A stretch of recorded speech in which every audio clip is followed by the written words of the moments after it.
सहनाववतु सहनौ भुनक्तु सह वीर्यं करवावहै तेजस्विनावधीतमस्तु मा विद्विषावहै।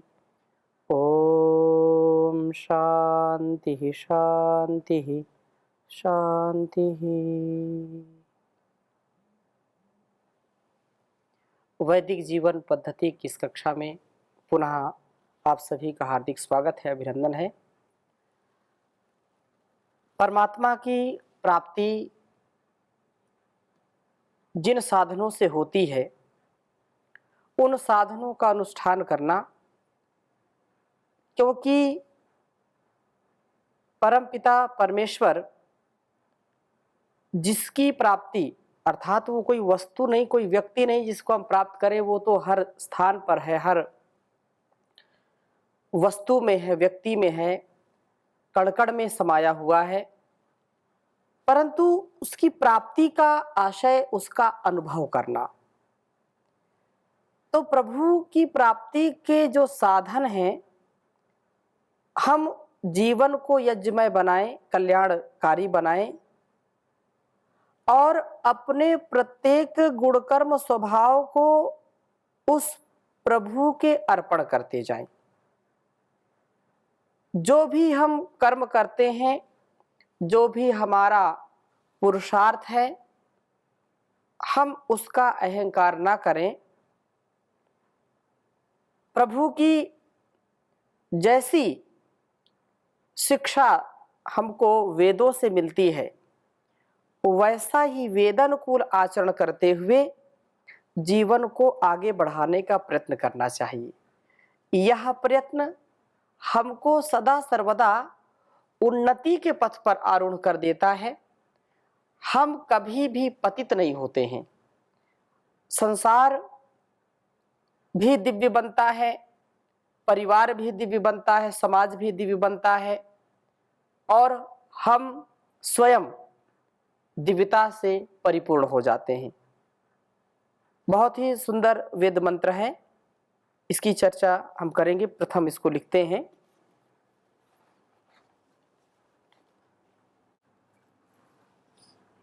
ओम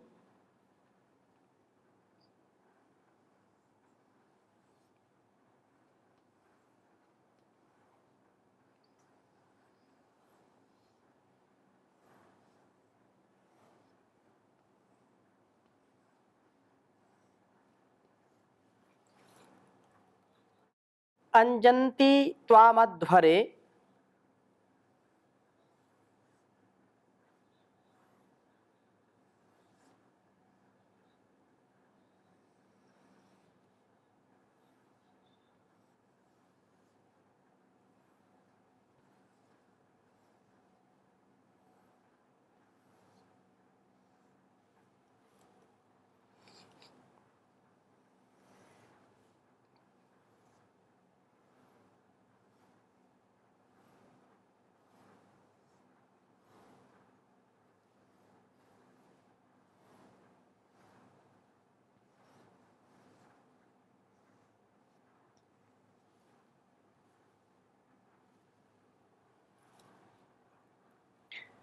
देवयन्तो वनस्पते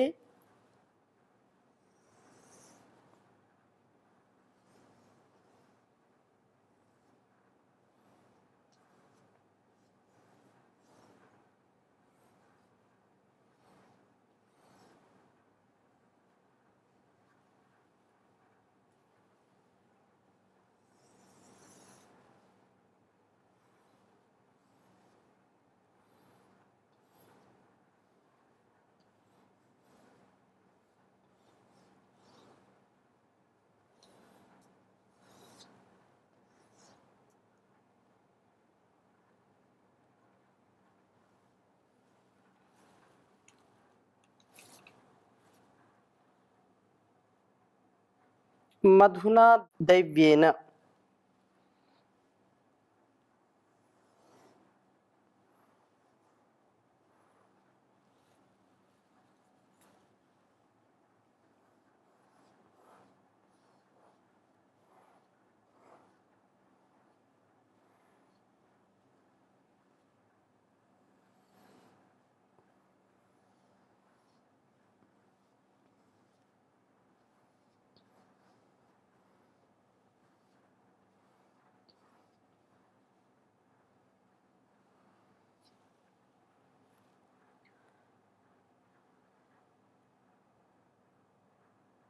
यद ऊर्ध्वस्तिष्ठा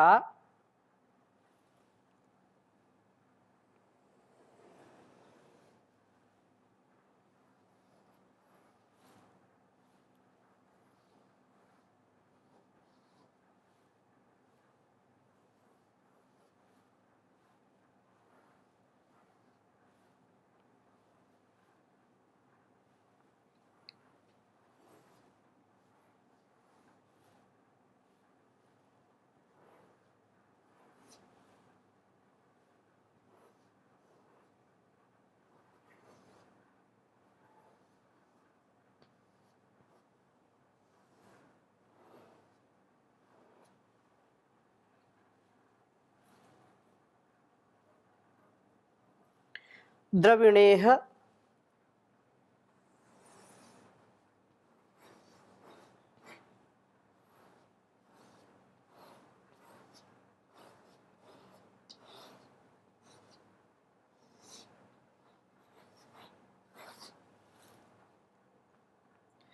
धत्तद्यद्वा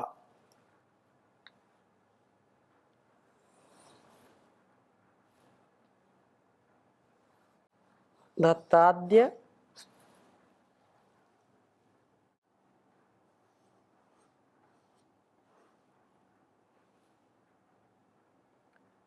क्षयो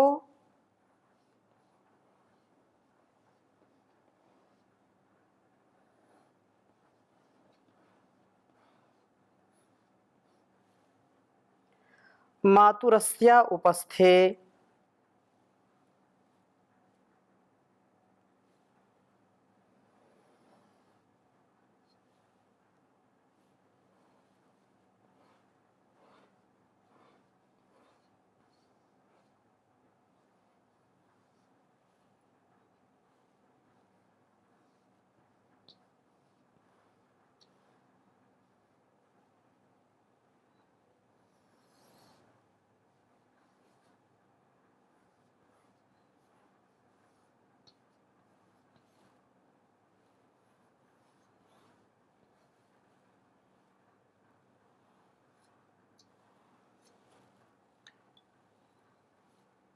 तीसरे मंडल के 8वें सूक्त का यह पहला मंत्र है।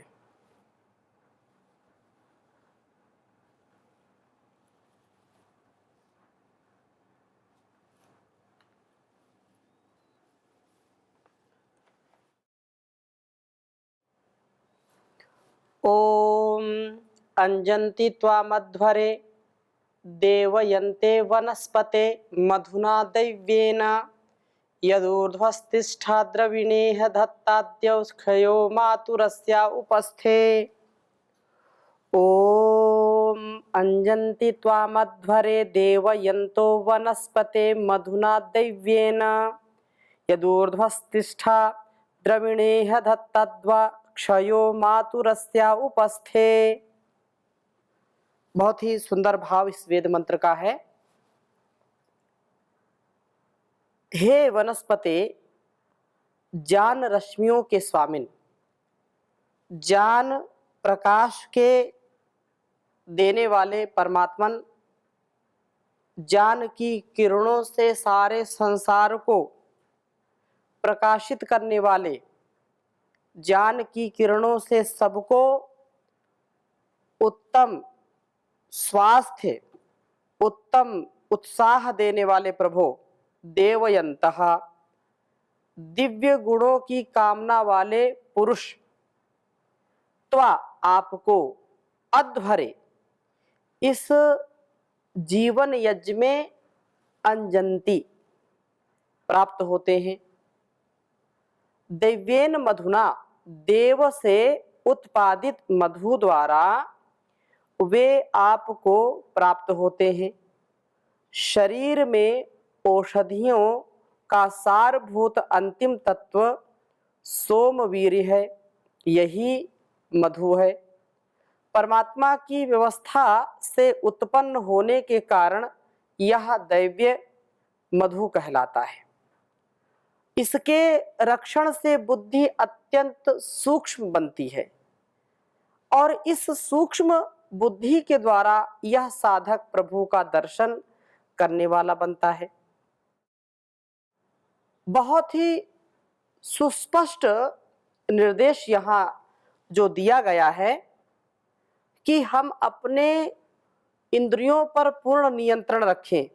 यद्यपि संसार में 90 से 99% यदि कहे 100 में एक कोई विरला ऐसा व्यक्ति दृष्टिगोचर होता है जो अपने इंद्रियों पर, अपने मन पर पूरा नियंत्रण रख करके अपने जीवन को वेद के पथ पर, इस ज्ञान के पथ पर अग्रसर करता है। अन्य जो संसार की हम स्थिति देखते हैं, उस यह जो कालक्रम है, काल चक्र है, यह जो समय है अपनी ओर आकर्षित करता है, यहाँ का आकर्षण, और व्यक्ति अपनी इंद्रियों पर नियंत्रण नहीं रख पाता है। ऐसा चारों ओर का वातावरण लोगों ने तैयार किया है जिससे भारतीय संस्कृति, भारतीय संस्कार अपने अस्तित्व को छोड़ करके इस चकाचौंध में, इस बनावटी, इस वासना से युक्त जीवन की ओर आकर्षित होकर के अपने सब ऋषि मुनियों के उपदेशों को तिलांजलि दे करके, इससे आकर्षित होकर के जितेंद्रियता को छोड़ दें। ऐसा यह जो कुचक्र, यह जो षड्यंत्र चल रहा है, इसको जान करके, समझ करके हमको जागरूक होना चाहिए और अपने आप अपने जीवन पर पूरा नियंत्रण करके, अपनी संतानों पर नियंत्रण करके, अर्थात स्वयं भी संयमी बने, जितेंद्रिय बने, अपनी संतानों को भी जितेंद्रियता का पाठ पढ़ाएं, संयम का पाठ पढ़ाएं, जिससे वे भूले भटके नहीं। और परमात्मा के द्वारा दिया गया यह अमृतमय जो जीवन है, जो सप्त धातुएं हैं, जो हमारे अंगों को पुष्ट करती हैं, रस, रक्त, मांस, मेद, मज्जा, अस्थि, शुक्र, वीर्य, इन धातुओं को पुष्ट करने के लिए हमको समुचित योग, व्यायाम, प्राणायाम, ध्यान, साधना, यज्ञ, याग आदि का अनुष्ठान करके तन मन की आरोग्यता का आधान करना चाहिए। ऐसा कर्म, ऐसा स्वधर्म हमको पूर्ण आरोग्य देता है। हमारी बुद्धि भी सूक्ष्म बनती है, क्योंकि जितना जितना हम दैव्य मधु का पान करेंगे, उसका आधान करेंगे, जितेंद्रिय बनेंगे, उतना ही हम इन दिव्य कर्मों को कर पाएंगे। प्रभु की प्राप्ति के लिए हम सतत प्रयत्नशील रहें। प्रयत्नशीलता सतत जारी रहे।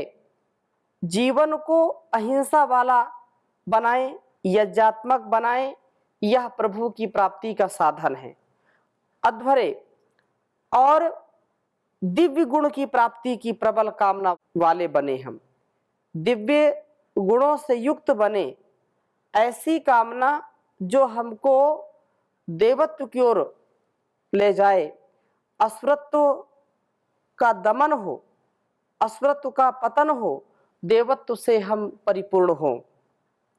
माता पिता, भाई बहन, बेटा बेटी, मित्र मित्र या स्वामी सेवक, राजा प्रजा, जिस रूप में, जिस स्थान में, जिस काल में हमको जो उत्तरदायित्व मिला है, उसका निर्वहन हम सात्विकता से परिपूर्ण होकर के, सात्विक विचारधारा से परिपूर्ण होकर के सदा वेदानुकूल आचरण करें।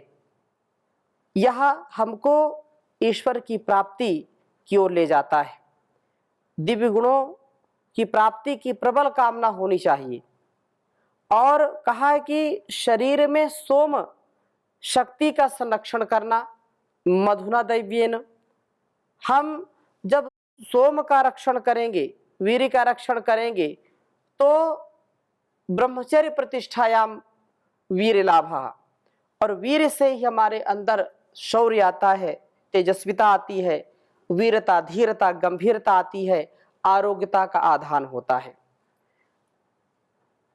हे प्रभु, यद जब आप ऊर्ध्वा तिष्ठा हमारे जीवनों में सबसे ऊपर स्थित होते हैं, तो यहाँ हमारा जो जीवन है, इस जीवन में आप द्रविणा धत्तात सब आवश्यक धनों को धारण करते हैं।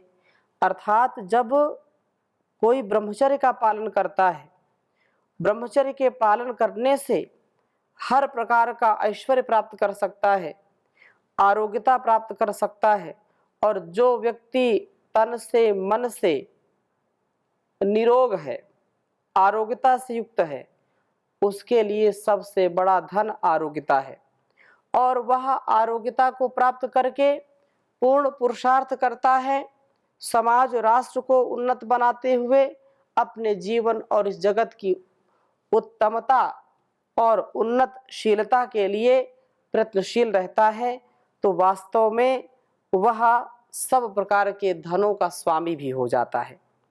अथवा कम से कम इस उपासक का अस्याह मातुः उपस्थे, इस पृथ्वी माता की गोद में क्षयः निवास होता है। इसका जीवन उसी प्रकार से सौंदर्य से बीतता है जैसे कि बच्चे का माता की गोद में। इसको जीवन की आवश्यकताओं की पूर्ति के लिए कभी कोई चिंता नहीं करनी पड़ती। यह बिल्कुल सत्य है, यह बिल्कुल तथ्य हमको मन मस्तिष्क में बिठा लेना चाहिए कि जितनी दिव्यता और जितने परिश्रम पुरुषार्थ से, परोपकार, सदाचार से अपने जीवन को हम परिपूर्ण करते हैं, उतना ही हमारे जीवन में सुख, शांति और आनंद की प्राप्ति होती है। हम निर्लेप रहते हैं, निर्द्वंद्व, निरहंकार, हर प्रकार से अपने जीवन को पवित्रता से जीने का स्वभाव बना लेते हैं, और कोई चिंता नहीं होती है, क्योंकि संसार में वह सब कुछ सुलभ होता है, सब कुछ प्राप्त होता है जिसकी लोक में लोग कामना करते हैं। कभी किसी चीज की उसको कमी नहीं रहती है। इनकी पूर्ति के लिए आवश्यक धन इसे सदा प्राप्त होते रहते हैं। किसी भी देश में, किसी भी काल में, किसी भी समय में, किसी भी हाल में वह कभी भी हताश निराश नहीं होता है। जो प्रभु की आज्ञा का पालन करता है, जो अपनी नियति ठीक रखता है, नियति अर्थात अपने गुणकर्म स्वभाव से अपने भाग्य का विधाता स्वयं होता है।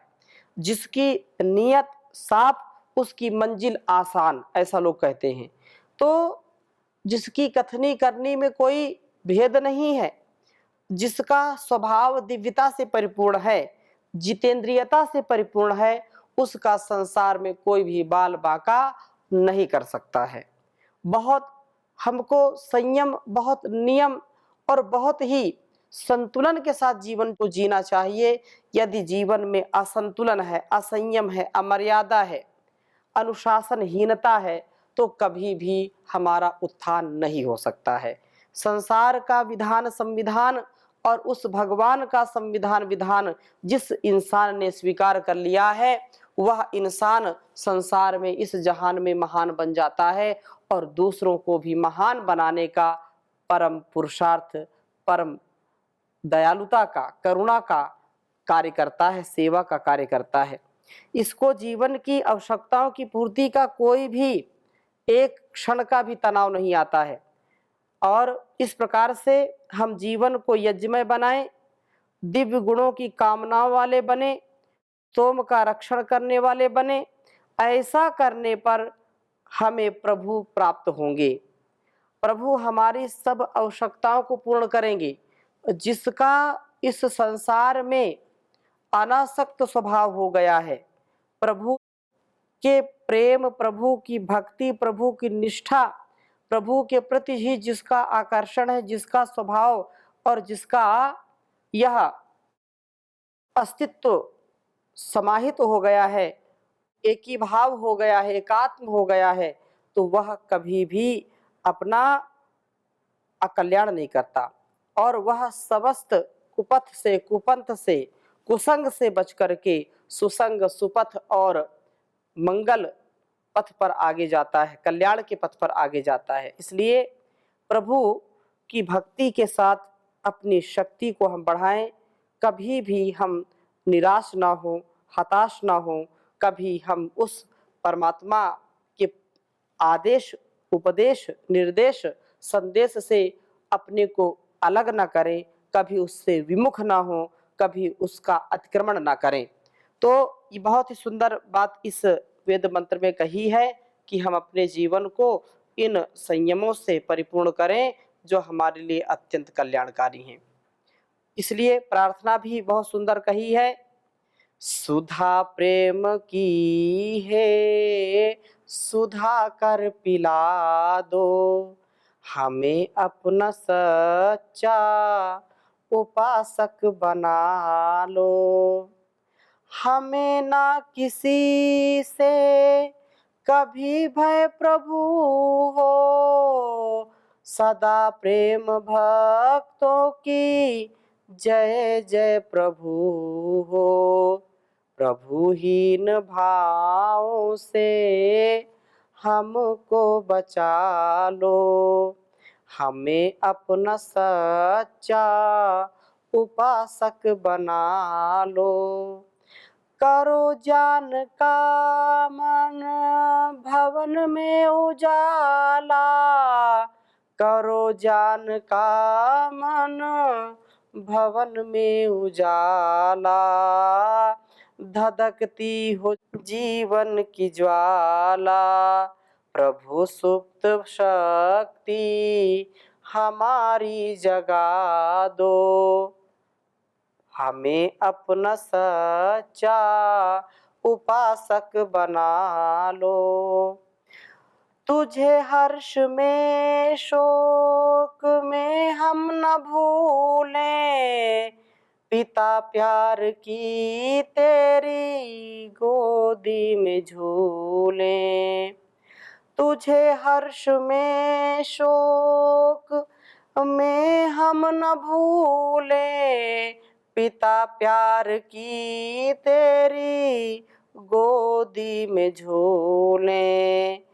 मति शुद्ध माता हमारी बना दो, सुधा प्रेम की है, सुधा कर पिला दो, हमें अपना सच्चा उपासक बना लो। सदा वेद के हम मधुर गीत गाएं, श्रुति जान से सब दिशा हम गुजाएं। सदा वेद के गीत मधुरता से गाएं, श्रुति जान से हम दिशाएं गुंजाएं। लगन यह प्रभु हम सभी को लगा दो, हमें अपना सच्चा उपासक बना लो। प्रभु वेद के भेद समझे सभी हम, कुपंथों में ईश्वर ना भटके कभी हम। प्रभु वेद के भेद समझे सभी हम, कुपंथों में ईश्वर ना भटके कभी हम। प्रभो भाव भदे हमारे भगा दो, विमल वेद विद्या धारा पर बहा दो, सुधा प्रेम की है, सुधा कर पिला दो, हमें अपना सच्चा उपासक बना लो। ओम शांति शांति शांति।